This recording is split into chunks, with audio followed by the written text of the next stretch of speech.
अस्सलाम वालेकुम। पाकिस्तान के मशरकी दरियाओं में इस वक्त इंतहाई ऊंचे दर्जे का सैलाब है।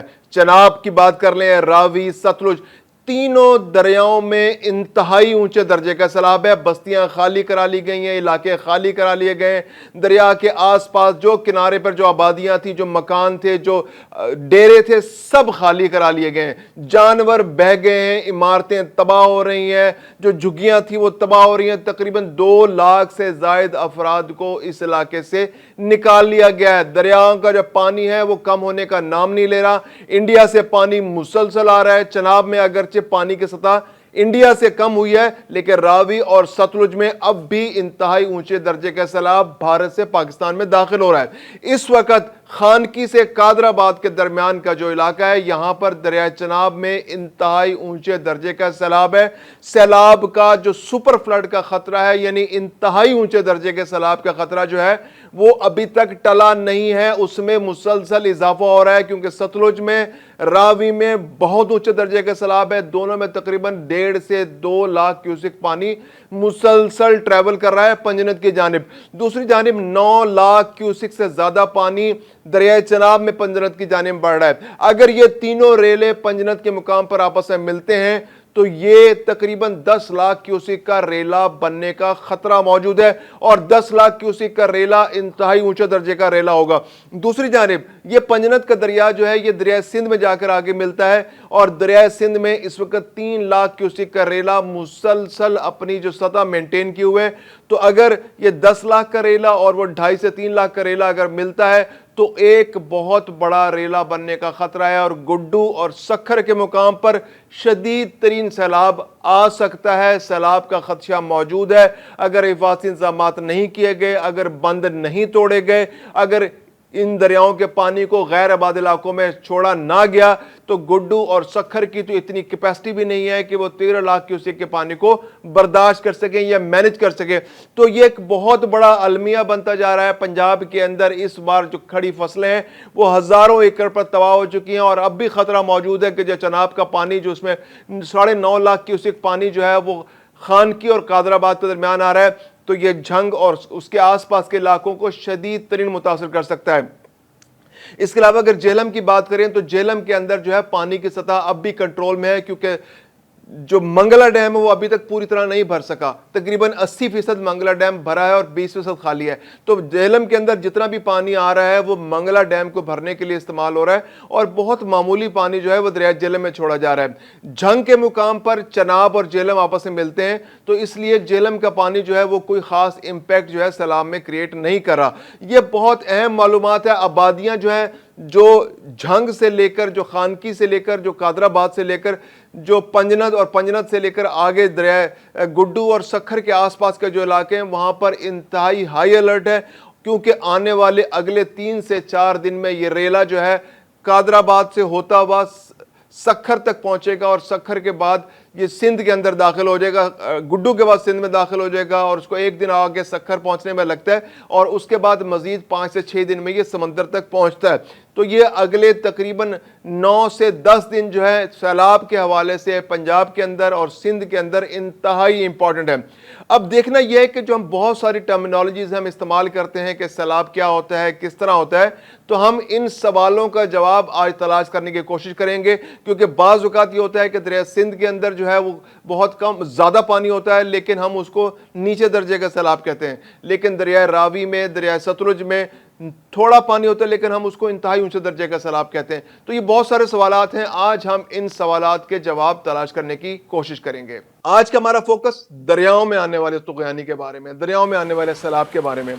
बहुत सी टर्मिनोलॉजीज आपने सुनी होंगी, यानी कई तरह के सैलाब होते हैं। जब हम इब्तिदा होती है सैलाब की तो हम बताते हैं कि आज तरबेला के मुकाम पर दरिया सिंध में निचले दर्जे का सैलाब है, आज तौसा के मुकाम पर दरिया सिंध में दरमियाने दर्जे का सैलाब है, आज बल्लोकी के मुकाम पर दरिया रावी में ऊंचे दर्जे का सैलाब है, आज जो है गुड्डू बैराज के मुकाम पर जो दरिया सिंध में बहुत ऊंचे दर्जे का सैलाब है, आज कोटरी बैराज के मुकाम पर दरिया सिंध में इंतहाई ऊंचे दर्जे का सैलाब है, और पानी जो है बहुत से इलाकों में फैल चुका है। अब ये ऐसी बहुत सी टर्मिनोलॉजीज हैं जो आप आए दिन सुनते रहते हैं।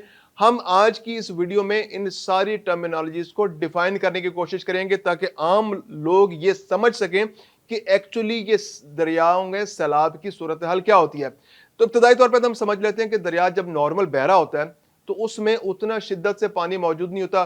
बरसात में तो पानी थोड़ा ज्यादा हो जाता है, लेकिन साल के आम दिनों में पानी बहुत कम होता है, चंद हजार क्यूसिक से ज्यादा पानी नहीं होता। अगर आप उस वक्त दरिया के ऊपर से करीब जाएंगे या पुल पे से गुजरेंगे तो आपको अंदाजा होगा कि दरिया का ज्यादातर हिस्सा खुश्क होगा। बहुत बड़े बड़े टीले आपको नजर आएंगे, बहुत बड़ा खुश्क मैदान नजर आएगा, जानवर अंदर घूम रहे होंगे, लोग अंदर दरिया के अंदर बेड के अंदर घूम रहे होंगे, उसके उस जहां पे पानी बहता है उस जगह पे घूम रहे होंगे, अंदर सब्जा उगा होगा, दरख्त उगे होंगे, जानवर वहां पे आजादी से घूम रहे होंगे, लोग रेत उठा रहे होंगे दरिया के अंदर से, ट्रैक्टर ट्रॉलियां अंदर मौजूद होंगी। यानी मुख्तलिफ फिनोमेना आपके सामने होगा। ये वो सूरत हाल होती है कि जब दरिया के अंदर, उसके रस्ते के अंदर, उसके किनारों के अंदर जो रास्ता उसका दरिया का है उसके अंदर पानी का बहाव बहुत कम होता है। ये साल के यूं समझिए कि 10 महीने यही सूरत हाल होती है।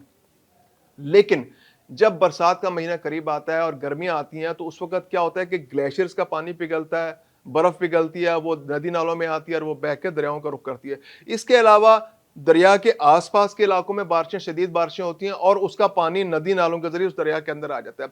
इसके अलावा पहाड़ों पर बर्फबारी होती है, और वो बर्फबारी पिघलती है, उसका पानी पिघल कर आ जाता है। फिर इसके अलावा पहाड़ों के ऊपर बहुत तेज बारिश होती है, उसका पानी बहकर भी दरियाओं के अंदर आ जाता है, जिससे दरिया की सतह बुलंद होनी शुरू हो जाती है। जब दरिया की सतह थोड़ी सी बुलंद, नॉर्मल से थोड़ी सी बुलंद होती है, और जो दरिया के अंदर जो जजीरे होते हैं, आप अगर आप गौर करें तो दरिया एक जगह नहीं बह रहा होता जब साल के आम दिनों में, यानी अपने किनारों के अंदर कोई एक कोने में थोड़ा सा पानी बहता नजर आएगा, दूसरे कोने में पानी बहता नजर आएगा और बीच में इलाका खाली होगा, तो एक जजीरे की सी सूरत पानी के अंदर बन जाती है। पानी के अंदर खुश्की के टुकड़े होते हैं बहुत बड़े बड़े। तो जब दरमियाने दर्जे का सैलाब होता है, जो पानी के टुकड़े होते हैं उनको या तो जजीरा कहते हैं, या अगर उसमें बहुत ज्यादा सब्जा हो तो उसको बेला कहते हैं, बेले का इलाका कहते हैं। तो जब बेले के इलाकों के करीब पानी पहुंचना शुरू हो जाता है और पानी थोड़ा थोड़ा उन पर चढ़ना शुरू हो जाता है, तो उस जो लेवल होता है पानी का, उसको कहते हैं कि ये निचले दर्जे का सैलाब है। यानी कि आम सतह से पानी बुलंद होकर जरा ऊंचा हो जाता है और उसके अंदर जो खुश्की के टुकड़े हैं वो थोड़े थोड़े उससे मुतासिर होना चाहते हैं। अगरचे वो खुश्की के टुकड़े जो हैं वो गायब नहीं होते पानी के नीचे, लेकिन अभी नजर आ रहे होते हैं, तो उसमें हम कहते हैं कि ये निचले दर्जे का सैलाब है। अब हम बात करते हैं दरमियाने दर्जे के सैलाब की। दरमियाने दर्जे का सैलाब ये होता है कि जब पानी की सतह थोड़ी सी और बुलंद होती है निचले दर्जे से, और वो जो बीच में ग्रीन पैचेस होते हैं, जो खुश्की के टुकड़े होते हैं, या जो दरख्त होते हैं, या झाड़ जंकार वहां पे लगी होती है, जो घास फूस होती है, वो आहिस्ता आहिस्ता उस पानी के अंदर गायब होना शुरू हो जाती है। अगरचे वो नजर आ रहे होते हैं, वो पैच, वो बहुत छोटे छोटे पैच नजर आ रहे होते हैं। अगर आप दरिया रावी में के पुल के ऊपर से गुजरे और जब सैलाबी सूरत हाल हो तो आपको अंदाजा होगा कि वहां पर वो पैचेस आहिस्ता, अभी आप देखें कामरान के बारादरी पूरी की पूरी दरिया के आइलैंड के ऊपर कायम है। इसके अलावा भी बहुत सारे इलाकों में आपको नजर आएगा जगह जगह खुश्क पैचेस हैं, लेकिन अब चूंकि पानी थोड़ा थोड़ा आया तो आपको वो पैचेस कम होते नजर आएंगे और पानी ज्यादातर पैचेस, खुश्क पैचेस के ऊपर आ जाता है। तो जब दरमियाने दर्जे का सैलाब होता है तो मैक्सिमम पैचेस जो खुश्की के होते हैं, जो आइलैंड्स पानी दरिया के अंदर होते हैं या बेले होते हैं, वो पानी के अंदर डूबना शुरू हो जाते हैं। अब हम बात करते हैं ऊंचे दर्जे के सैलाब की। ऊंचे दर्जे के सैलाब की निशानी ये होती है कि वो तमाम के तमाम आइलैंड्स, जो खुश्की के टुकड़े और जो बेले के इलाके होते हैं, वो पानी के नीचे चले जाते हैं। अगरचे दरिया किनारों के अंदर, अपने किनारों के अंदर मौजूद होता है, लेकिन उसकी सतह काफ़ी बुलंद हो जाती है। ऐसी सूरत हाल में लोग पानी के अंदर जाना बंद कर देते हैं, अमूमन कश्तियाँ अंदर ले जाना बंद कर देते हैं, माहीगीर काम रोक देते हैं।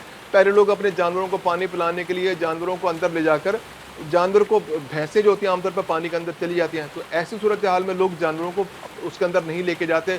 खुश्की के जो पैच होते हैं वहाँ पे लोग चराने के लिए अपने गाय भैंसों को ले जाते हैं, तो वो ले जाना बंद कर देते हैं, क्योंकि ऐसे मौके पे जो दरियाओं का बहाव है वो काफ़ी तेज़ हो जाता है और उस बहाव के अंदर जानवरों का बहना, इंसानों का बहना, या कश्तियों का बेकार वो होना बहुत नॉर्मल सी बात हो जाती है। तो ये ऊंचे दर्जे का सैलाब होता है। फिर एक होता है बहुत ऊंचे दर्जे का सैलाब। बहुत ऊंचे दर्जे के सैलाब में ये होता है कि जो दरिया का पानी है वो तकरीबन किनारे के ऊपर तक पहुंच जाता है। यानी अगर आप शहरों के पास अगर आप गौर करें तो हर शहर के पास या हर आबादी के पास से जब दरिया गुजरता है तो वहाँ बंद बने होते हैं, बहुत ऊंचे ऊंचे बंद होते हैं, पुख्ता बंद होते हैं, बाजू का कच्चे बंद होते हैं, खास तरतीब से ऊंची ऊंची दीवारें आपको नजर आती हैं। तो वहां पर दरिया का पानी उसके करीब पहुंच जाता है और जब शहरों के पास से वो बंद के इलाके से गुजर जाता है तो वो दरिया का पानी उस बंद से बाहर आ जाता है, किनारों से बाहर आना शुरू होता है। अगरचे वो बेकाबू नहीं होता उस तरह से आसपास के, लेकिन इलाकों में जो आबादियां होती हैं, जो छोटे गांव होते हैं, जो कच्चे के इलाके गांव होते हैं, कच्चे के इलाका वो होता है जहाँ पर नॉर्मली दरिया के सैलाब का पानी आ जाता है, उसके अंदर पानी दाखिल होना शुरू हो जाता है। आसपास के इलाकों में अगर कोई फसलें हैं तो मुतासर होती हैं, लोगों के घर अगर कच्चे घर है तो मुतासर होते हैं और लोग वो इलाका छोड़ के जाना शुरू कर देते हैं। तो ये बहुत ऊंचे दर्जे का सैलाब होता है। एक होता है इंतहाई ऊंचे दर्जे का सैलाब, ये सुपर फ्लड होता है। इंतहाई ऊंचे दर्जे के सैलाब में होता है कि दरिया का पानी बिफर कर दरियाओं से बाहर आ जाता है, उसके किनारों से बाहर आ जाता है, कितने ऊंचे किनारे वो बाहर आ जाता है, और खासतौर पर मैदानी इलाकों के अंदर तो दरिया बिल्कुल बेकाबू हो जाता है। बाज़ औक़ात इन्हें 2010 का जो सैलाब आया था वो सुपर फ्लड था। आप यूं कहिए कि जैकबाबाद का पूरा इलाका, फिर बलोचिस्तान के अंदर पानी एंटर हो गया था, हत्ता कि सिब्बी के इलाकों तक पानी पहुंच गया था। पूरा डेरा अला यार, डेरा मुराद जमाली और इस तरह के बहुत सारे इलाके, बहुत सारे अजला, दरिया सिंध के तो बहुत सारे अजला पानी के अंदर हर साल डूब जाते हैं। उस साल बहुत सारे अजला जहां पर दरिया का पानी कई दहाइयों से नहीं गया था, यानी सिब्बी का डिस्ट्रिक्ट जो है वो दरिया से कई मतलब 100 किलोमीटर से भी ज्यादा दूर है, वहां तक पानी पहुंच गया था। तो दरिया का बहाव इतना ज्यादा था, पानी इतना ज्यादा था, और उसको इस तरह से प्लानिंग से डाइवर्ट किया गया था कि बहुत सारे इलाके, पंजाब के बहुत सारे इलाके डूब गए थे, सिंध के बहुत सारे इलाके डूब गए थे, हैदराबाद जो सखर के आसपास के बहुत से इलाके डूब गए थे, और सखर के पास से पानी को राइट पे डाइवर्ट किया गया था और वो बलोचिस्तान के अंदर भी दाखिल हो गया था। एक बहुत बड़ा फ्लड था। अगरचे सिंध के ज़ेरी इलाके उससे महफूज रहे थे क्योंकि पानी इधर डाइवर्ट कर गया था।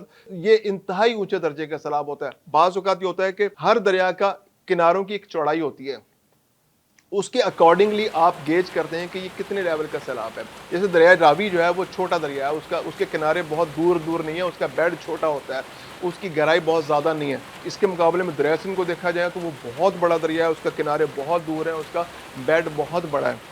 तो होता ये है कि जैसे अब मिसाल देता हूँ कि अगर दरिया सिंध के अंदर 1 लाख क्यूसेक पानी बह रहा है और 1 लाख क्यूसेक पानी बहता हुआ चला जा रहा है, तो ये एक मामूल की कार्रवाई है, क्योंकि आम तौर पर दरिया सिंध के अंदर 70-80 हज़ार क्यूसेक पानी बह रहा होता है। और अगर 1 लाख क्यूसेक या 1.25 लाख क्यूसेक या 1.5 लाख क्यूसेक या इवन 2 लाख क्यूसेक पानी भी बह रहा हो, तो दरिया सिंध के अंदर उसको सैलाब डिक्लेयर नहीं किया जाता। ये एक मामूल की कार्रवाई होती है और कागजी कार्रवाई में उसको नॉर्मल डिक्लेयर किया जाता है। अच्छा, दूसरी जानब अगर हम दरिया रावी की बात करें तो दरिया रावी के अंदर अगर 1 लाख क्यूसेक पानी आ जाए तो ये एक्सेप्शनल फ्लड शुमार होगा, यानी ये इंतहाई ऊंचे दर्जे का सैलाब होगा। इंतहाई ऊंचे दर्जे से भी कोई आगे की कैटेगरी तो उसके अंदर इसको शुमार होगा, और दरिया का पानी जो है वो निकल कर किनारों से बाहर आ जाएगा और आसपास के इलाकों को मुतासर करेगा, फसलें मुतासर होंगी, जानवर बह जाएंगे। चूंकि उसकी वजह यह है कि उसका बेड इतना चौड़ा नहीं है और उसके अंदर थोड़ा सा पानी भी उसकी कैटेगरी ऊंचे दर्जे के सैलाब शुमार होगी। दरिया सतलुज की अगर मिसाल है तो दरिया सतलुज का पानी भी उसका कंट्रोल इंडिया के पास है, तो वो भी उसको बंद रखते हैं, तो वहां पर भी पानी ना होने के बराबर होता है, उसका बेड भी बहुत कम रह गया है। तो उसमें भी अगर 1 लाख क्यूसेक पानी आ जाए तो ये इंतहाई ऊंचे दर्जे का सैलाब होता है। दूसरी जानिब अगर झेलम और चनाब की बात करें तो झेलम और चनाब बड़े दरिया हैं पाकिस्तान के लिए, क्योंकि ये इनका कंट्रोल पाकिस्तान के पास है और इंडिया ने इसका पानी उस तरह से नहीं रोका जिस तरह उसने दरिया सतलुज और रावी का पानी रोका है। तो जब दरिया झेलम में अगर 3 या 4 लाख क्यूसेक का रेला आता है तो फिर उसको ऊंचे दर्जे का सैलाब शुमार किया जाता है, और चनाब में तो बाज़ औक़ात 8-9 लाख क्यूसेक जो है पानी के भी रेले आते हैं। 2014 में इंतहाई ऊंचे दर्जे का सैलाब जो है दरिया चनाब में आया था, और जब वो भारत से पाकिस्तान के अंदर दाखिल हुआ था तो 9 लाख क्यूसेक पानी दरिया चनाब में बह रहा था। ये इंतहाई ऊंचे दर्जे का सैलाब था, और पंजाब के अक्सर इलाके जो दरिया चनाब के आसपास आबाद थे वो पानी के नीचे आ गए थे, बेतहाशा गांव तबाह हो गए थे, लाखों एकड़ पर खड़ी फसलें तबाह हो गई थी, हज़ारों जानवर बह गए थे। इसी तरह मुख्तलिफ अदवार में दरिया झेलम के अंदर भी पाकिस्तान के मैदानी इलाकों में बेतहाशा ऊंचे सैलाब आए। 4 लाख 5 लाख क्यूसेक तक 6 लाख क्यूसेक तक पानी दरिया झेलम के अंदर आए, और दरिया सिंध में तो 11 लाख क्यूसेक तक पानी आया है, और जिसकी वजह से इंतहाई तबाहियां हुई हैं। तो ये आज की हम वीडियो में हमने समझने की कोशिश की है कि सैलाब क्या किस तरह से आते हैं, उसकी कितनी कैटेगरीज होती हैं, निचले दर्जे का सैलाब क्या होता है, दरमियाने दर्जे का सैलाब क्या होता है, ऊंचे दर्जे का सैलाब क्या होता है, इंतहाई ऊंचे दर्जे का सैलाब क्या होता है, उसकी क्या निशानी होती है और उसका क्या इंपैक्ट होता है।